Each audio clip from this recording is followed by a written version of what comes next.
Hello दोस्तों, मैं संदीप मिश्रा आप सभी का स्वागत करता हूं आपके यूट्यूब चैनल एसएम क्लासेस में। जैसा कि दोस्तों मैं आप सभी को ग्लूकोज के रासायनिक गुण पढ़ा रहा हूं और हम सभी जानते हैं कि ग्लूकोज 4 प्रकार की रासायनिक अभिक्रियाएं देता है। पहला जो अभिक्रिया है वो है हाइड्रोक्सिल समूह से अभिक्रिया या फिर हम कह सकते हैं एल्कोहलिक समूह से अभिक्रिया। दूसरा है एल्डिहाइड समूह से अभिक्रिया। तीसरा है कार्बोनिल समूह से अभिक्रिया और चौथा है अन्य अभिक्रियाएं। तो प्रीवियस 2 पार्ट में हमने हाइड्रोक्सिल समूह से अभिक्रिया और कार्बोक्सिलिक समूह से अभिक्रिया के बारे में हमने देखा और जाना। यदि आपने वो वीडियो नहीं देखा है तो उस वीडियो का लिंक मैंने आज के इस वीडियो में नीचे डिस्क्रिप्शन बॉक्स में दे रखा है, तो उस लिंक पर क्लिक करके आप वीडियो को देख सकते हैं। तो आज के इस वीडियो में हम ग्लूकोज के रासायनिक गुणों को पहले कार्बोनिल समूह के आधार पर पढ़ेंगे और दूसरा अन्य अभिक्रियाओं के आधार पर पढ़ेंगे। तो आइए सबसे पहले हम बात करते हैं कार्बोनिल समूह की अभिक्रियाएं। तो कार्बोनिल समूह की अभिक्रियाओं को पढ़ने से पहले हम जान लें कि कार्बोनिल समूह होता क्या है, ठीक है? क्योंकि हमारे बहुत से ऐसे स्टूडेंट होंगे जिन्हें पता नहीं होगा कि कार्बोनिल समूह क्या होते हैं। तो आइए पहले हम कार्बोनिल समूह के बारे में जान लें।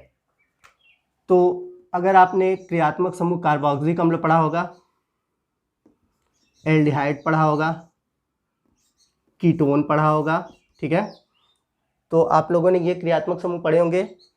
तो अगर हम कार्बोक्सिलिक अम्ल को चाहे तो कुछ इस तरह से भी लिख सकते हैं, COOH। एल्डिहाइड समूह की बात करें तो एल्डिहाइड समूह को हम कुछ इस तरह से लिख सकते हैं, और कीटोन समूह की बात करें तो इसे हम कुछ इस तरह से लिख सकते हैं। तो आप तीनों में देख सकते हैं एक चीज़ कॉमन है, और कॉमन क्या है?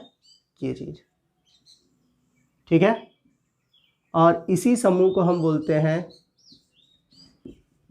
कार्बोनिल ग्रुप, ठीक है। तो एल्डिहाइड में आप देख सकते हैं ये कार्बोनिल समूह है, कीटोन में भी आपको कार्बोनिल समूह देखने को मिलेगा। तो आज के इस वीडियो में हम ग्लूकोज के जितने भी रासायनिक गुण पढ़ेंगे वो सभी गुण कार्बोनिल समूह के आधार पर पढ़ेंगे। तो आई होप आपको कार्बोनिल समूह समझ में आ गया होगा। तो आइए हम ग्लूकोज के रासायनिक गुणों को कार्बोनिल समूह के आधार पर देखते हैं।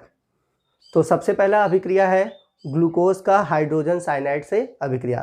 तो जब हम ग्लूकोज की हाइड्रोजन साइनाइड से अभिक्रिया कराते हैं तो ग्लूकोज साइनोहाइड्रिन बनता है। बड़ा ही इंपॉर्टेंट रिएक्शन है और एग्जाम में आपके इससे क्वेश्चन आते हैं। तो आइए देखते हैं कि यह अभिक्रिया होता कैसे है।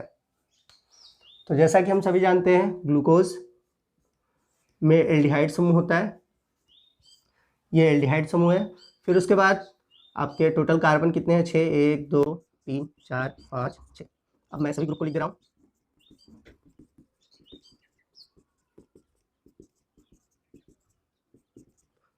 तो ये ग्लूकोज की संरचना बन गई। तो हमें ग्लूकोज में हाइड्रोक्सिल समूह से कोई मतलब नहीं है, हमें बात करना है आज कार्बोनिल ग्रुप के बारे में, यानी कि हम ऐसी अभिक्रियाएं पढ़ेंगे जो कि कार्बोनिल से होगा। तो यदि हम ग्लूकोज की अभिक्रिया कराएं हाइड्रोजन साइनाइड से, हाइड्रोजन साइनाइड से, ठीक है, कैसे कार्बोनिल से जुड़ता है आइए समझते हैं। बहुत सिंपल सा रिएक्शन है। ये है हाइड्रोजन साइनाइड और ये है कार्बोनिल ग्रुप।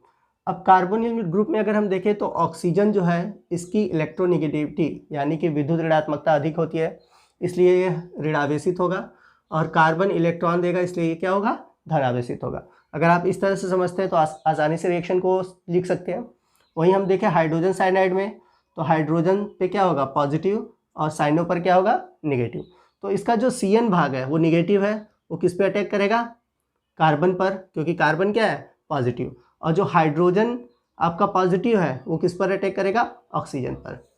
तो हाइड्रोजन अटैक करेगा ऑक्सीजन पर और साइनो अटैक करेगा कार्बन पर। तो आइए देखते हैं क्या बनेगा। तो जब ये अटैक करेंगे यानी कि जुड़ेंगे तो कार्बन से जुड़ गया CN और ऑक्सीजन से क्या जुड़ गया? हाइड्रोजन, और बाकी सभी चीजें जैसी थी वैसे ही रहेंगी।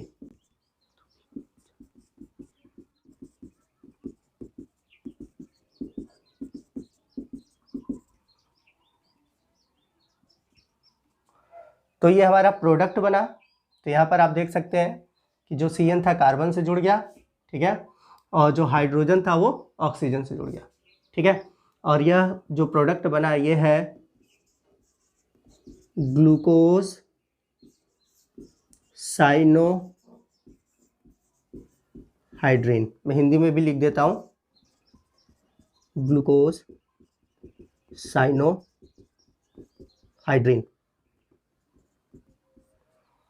तो मैं आपको फिर से अभिक्रिया को समझा देता हूँ कि ये हमारा ग्लूकोज है।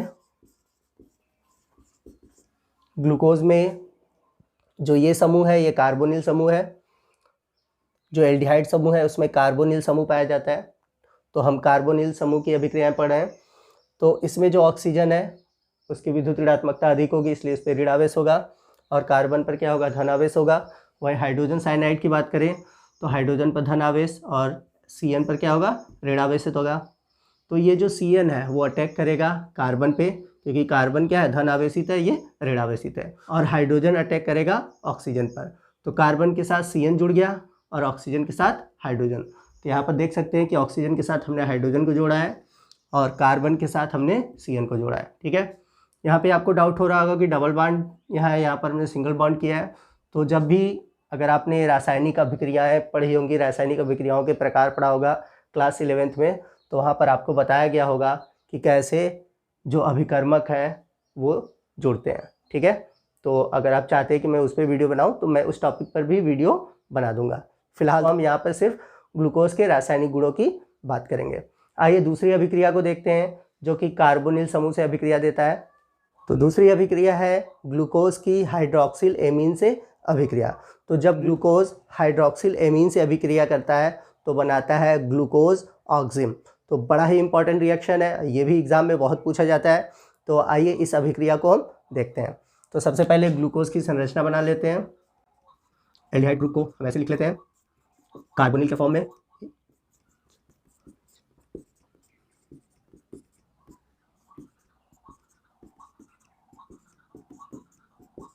तो ये ग्लूकोज की संरचना हो गई। अब इसकी अभिक्रिया हम कराते हैं हाइड्रोक्सिल एमीन से, जिसका फार्मूला होगा NH2OH। ठीक है, लिख देता हूं हाइड्रोक्सी एमीन। इसे हम सिंपली इस तरह भी लिख सकते हैं NH2OH। इसलिए मैंने लिखा है कि आसानी से आप रिएक्शन को समझ पाएंगे। तो यहाँ पर आप देख सकते हैं हाइड्रोजन है और ये ऑक्सीजन है। तो यहाँ पर हाइड्रोजन ऑक्सीजन के साथ जुड़ गया, क्या बना देगा, H2O बनाएगा। ठीक है, अब बचा क्या हमारा, यहाँ पे बच गया NOH। अब ये NOH किससे जुड़ेगा, कार्बन से जुड़ेगा, कार्बन, और कार्बन के पास बचा हुआ है हाइड्रोजन। ठीक है, बाकी मैं सभी को लिख दे रहा हूँ।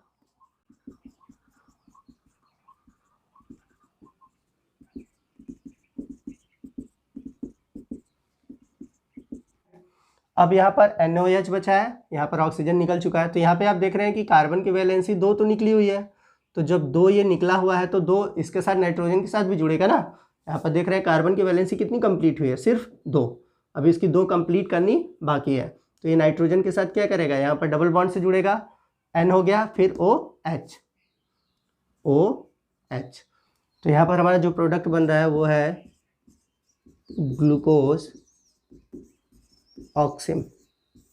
ठीक है, तो आप समझ सकते हैं कि ग्लूकोज की अभिक्रिया हमने हाइड्रोक्सी एमीन से कराया। तो यहाँ का हाइड्रोजन ऑक्सीजन से जुड़कर वाटर बना लिया, NOH जुड़ता है और बनाता है ग्लूकोज ऑक्सिम। तक हम लोगों ने ग्लूकोज की कार्बोनिल अभिक्रियाओं के बारे में देखा और जाना। आइए नेक्स्ट हम बात करते हैं ग्लूकोज की अन्य अभिक्रियाओं के बारे में। तो इसमें सबसे पहला रिएक्शन है ग्लूकोज की हाइड्रोजन आयोडाइड के साथ अभिक्रिया। तो जब ग्लूकोज की हाइड्रोजन आयोडाइड के साथ लाल फास्फोरस की उपस्थिति में 373 केल्विन पर अभिक्रिया कराते हैं तो उस प्रक्रिया में हेक्सेन बनता है।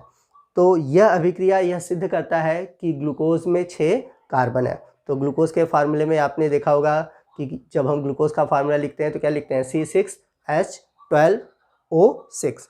तो ग्लूकोज में आप देख रहे हैं कि कितने कार्बन है, 6 कार्बन है।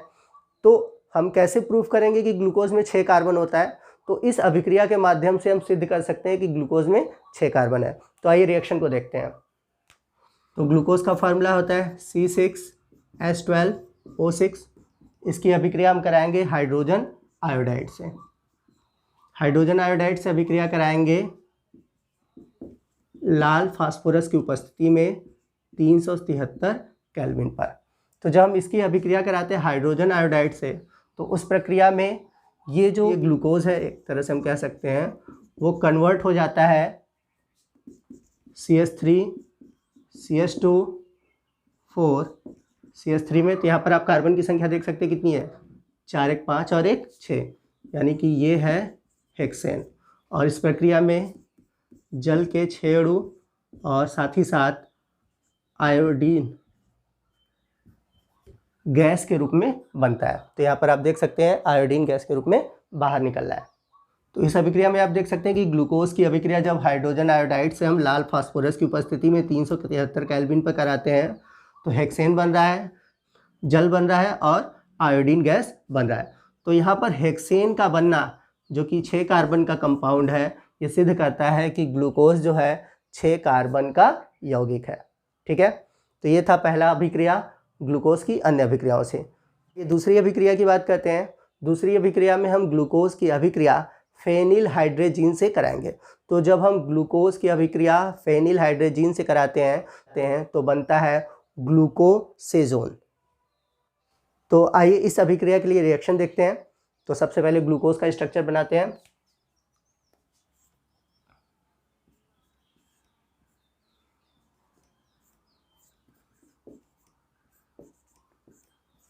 मैं यहाँ पर सीधे कॉमन रख देता हूँ, ठीक है ना। CH2OH, 1 कार्बन, 3 1 4 5 और 6। क्योंकि मैंने यहाँ पर अलग इसलिए लिखा हुआ है कि जब हम फेनिल हाइड्रोजीन से अभिक्रिया कराएंगे तो वहाँ पर ये अल्कोहल और एल्डिहाइड दोनों से अभिक्रिया करेगा। ठीक है, फेनिल हाइड्रोजीन का फार्मूला होगा C6H5NH2। ठीक है, यहाँ पे आप देख सकते हैं ये है हमारा फेनिल हाइड्रोजीन। ठीक है, तो अब यह अभिक्रिया कैसे होगा आइए समझते हैं। तो जब हम ग्लूकोज की अभिक्रिया फेनिल हाइड्रोजीन से कराते हैं तो इसके 3 अणु को लेते हैं। तो 3 अणु में से जो 2 अणु होते हैं, वो एक अणु इस ऑक्सीजन से क्रिया करता है और दूसरा इससे क्रिया करता है। ठीक है, और ये हाइड्रोजन से रिएक्ट करके वाटर के 2 अणु निकाल देता है। ठीक है, आइए अभिक्रिया को देखते हैं कैसे जुड़ता है, इसको देखते हैं। तो यहाँ पर ऑक्सीजन के साथ जुड़कर हाइड्रोजन निकल गया। अब यहाँ पे बचा क्या, C हो गया, H हो गया, यहाँ पे डबल बॉन्ड। यहाँ पर बचा क्या, NHNC6H5। तो इसको हम जोड़ेंगे, N हो गया, ठीक है, फिर आपका NH हो गया, NHC6H5। ठीक है, उसी तरह सेम इस वाले कार्बन से भी एक अणु जुड़ेगा हाइड्रोजन के साथ, वाटर का मॉलिक्यूल निकलेगा। ठीक है, तो यहाँ पर भी क्या होगा, आपका बनेगा डबल बॉन्ड N डॉट, यहाँ पे कर देते हैं NHC6H5। बाकी सभी चीज़ें वैसे ही रहेंगी, CHOH 3 मॉलिक्यूल, CH2OH। तो ये जो स्ट्रक्चर बना ये है ग्लूकोसाजोन, या किसी किसी बुक में ये आपको ग्लूकोसेजोन इसके नाम से भी मिलता है। ठीक है, तो ये 2 तो अणु जुड़ गए, बाकी क्या बचता है, बाकी बच गया आपका एक अणु ऑलरेडी पूरा बचा हुआ है। अब उसमें क्या बनता है मैं आपको बता दे रहा हूँ। बचता है C6H5NH2। ठीक है, जल के 2 अणु बचते हैं और एक अणु अमोनिया का निकलता है, NH3 का निकलता है। तो आप इस रिएक्शन को अच्छे से तैयार कर लीजिएगा, एग्जाम में ये रिएक्शन भी पूछा जाता है। तो ग्लूकोज से जुड़े हुए जितनी अभिक्रियाएं हैं सभी बहुत इंपॉर्टेंट है, इसलिए स्पेशली मैंने हर एक वीडियो में अलग अलग टॉपिक को चुना हुआ है ताकि हर एक टॉपिक को आप इजीली समझ सकें। एक और रिएक्शन बचता है ग्लूकोज की अन्य अभिक्रियाओं से, बहुत सिंपल सा रिएक्शन है और आप सभी उस रिएक्शन के बारे में सुने होंगे, किण्वन। तो आइए मैं किण्वन के बारे में भी बता देता हूँ। बात करें किण्वन प्रक्रिया की, तो किण्वन प्रक्रिया का उपयोग शराब बनाने में किया जाता है। तो इस प्रक्रिया में हम क्या करते हैं, ईस्ट को लेते हैं, ईस्ट जिसे आप खमीर के नाम से भी जानते हैं। तो खमीर के द्वारा जाइमेज एंजाइम सिक्रीट होता है और ये जाइमेज एंजाइम क्या करता है, ग्लूकोज को एथिल अल्कोहल में तोड़ देता है। तो आइए इसके रिएक्शन को देखते हैं। तो ग्लूकोज का फार्मूला C6H12O6। अब इसमें हम क्या कहते हैं, ईस्ट को डालते हैं। तो ईस्ट से एक एंजाइम सीक्रेट होता है जाइमेज, ठीक है, हिंदी में भी मैं लिख देता हूँ जाइमेज, ठीक है। तो ये एंजाइम क्या कहता है, ग्लूकोज को एथिल एल्कोहल यानी कि C2H5OH एथिल एल्कोहल में तोड़ देता है और कार्बन डाइऑक्साइड गैस निकलती है, ठीक है। तो ये था ग्लूकोज का किण्वन, ठीक है। बड़ा ही इंपॉर्टेंट रिएक्शन है, ये भी रिएक्शन आपका पूछा जाता है। तो दोस्तों ग्लूकोज के रासायनिक गुणों से जुड़ा हुआ ये हमारा थर्ड पार्ट था और आज के इस वीडियो के साथ ग्लूकोज के रासायनिक गुणों से जुड़ा हुआ टॉपिक खत्म हो गया, ठीक है। अगर आपने तीनों पार्ट नहीं देखा है तो तीनों पार्ट देख लीजिए और अपने नोट्स को कंप्लीट कर लीजिए। और हर एक रिएक्शन इंपॉर्टेंट है, आप हर एक रिएक्शन को अच्छे से तैयार कीजिए क्योंकि एग्ज़ाम में आपके इससे एक क्वेश्चन ज़रूर पूछा जाता है। तो कैसे क्वेश्चन पूछे जाते हैं, ऑब्जेक्टिव पूछे जाते हैं, सब्जेक्टिव पूछे जाते हैं। और ऑब्जेक्टिव से रिलेटेड मैंने वीडियो बना रखे हैं जो कि आपको BHU BSc nursing entrance exam की तैयारी में मिलेंगे और उसमें टॉपिक है जैव अणु। आप वो वीडियो ज़रूर देखिए, आपके जो ऑब्जेक्टिव क्वेश्चन है वो भी तैयार हो जाएंगे। तो दोस्तों आपको आज का वीडियो कैसा लगा आप कमेंट करके ज़रूर बताइएगा। वीडियो अच्छा लगा हो तो वीडियो को लाइक करना मत भूलिएगा और अपने दोस्तों में ज़रूर शेयर कीजिएगा ताकि वो भी इसका बेनिफिट पा सकें। और यदि आप हमारे चैनल पर नए हैं और अभी तक आपने हमारे चैनल को सब्सक्राइब नहीं किया है तो प्लीज़ हमारे चैनल को सब्सक्राइब कर लीजिए और बगल में जो बेल आइकन है उसको ज़रूर प्रेस कीजिएगा ताकि जब भी मैं इस तरह की वीडियो अपलोड करूँ उसका नोटिफिकेशन आपको मिलता रहे। तो मिलते हैं अगले वीडियो में अगले टॉपिक के साथ, तब तक के लिए जय हिंद जय भारत।